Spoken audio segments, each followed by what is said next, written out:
দেখো আমি পিকুর জন্য যে ড্রাই ফ্রুটসগুলো পাউডার করে রাখি সেগুলো আজকে তোমাদেরকে প্রসেসটা আমি দেখাচ্ছি। আমি এখানে 4 রকমের ড্রাই ফ্রুটস নিয়েছি আর এগুলো সবগুলোই আমি অনলাইন থেকে পারচেস করেছি। তো এখানে আছে আখরোটটা দেখো ভাঙা রয়েছে, আর রয়েছে কাজু, রয়েছে পেস্তা, আর রয়েছে আমন্ড।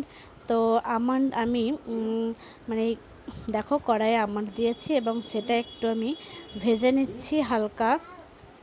আমার যেরকম আমি হালকা ভেজে নেব সেই রকমভাবেই আরও বাকি ড্রাই ফ্রুটসগুলো আমাকে হালকা ভেজে নিতে হবে।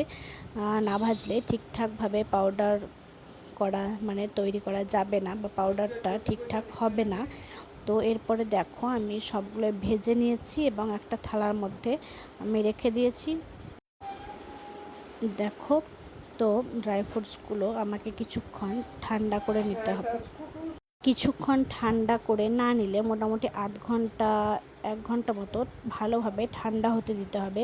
কারণ ঠান্ডা না করে যদি আমি এটা পাউডার তৈরি করতে যাই তাহলে কী হবে বলো তো, তাহলে এর মধ্যে থেকে ড্রাই ফ্রুটস যেহেতু অয়েল বেরিয়ে আসবে এবং সেটার জন্য পুরো যে ঝুরঝুরে ভাবটা হয় পাউডারের সেটা হবে না, এটা পুরো জমাট বেঁধে যাবে। তো সেই জন্য আমি এটাকে কিছুক্ষণ ঠান্ডা করে নিয়েছি। দেখতে পাচ্ছ এখন পুরো ঠান্ডা হয়ে গিয়েছে। মোটামুটি আমি 1-2 ঘন্টা পরে পাউডারটা তৈরি করব।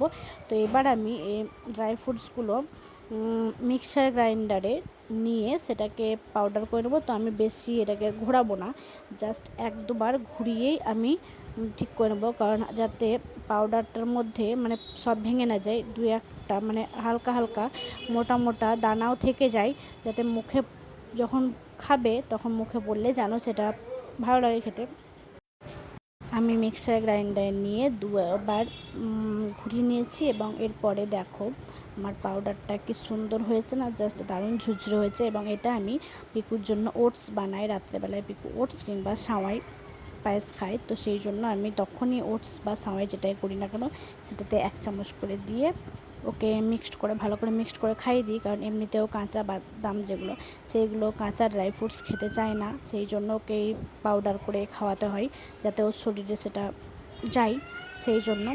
তো তোমরা এভাবে চাইলে বাড়িতে বাচ্চাদের জন্য ড্রাই ফ্রুটস পাউডার বানিয়ে নিতেই পারো খুব সহজে, এবং এটা খাওয়া খুব মানে হেলদি, মানে খুব উপকারী।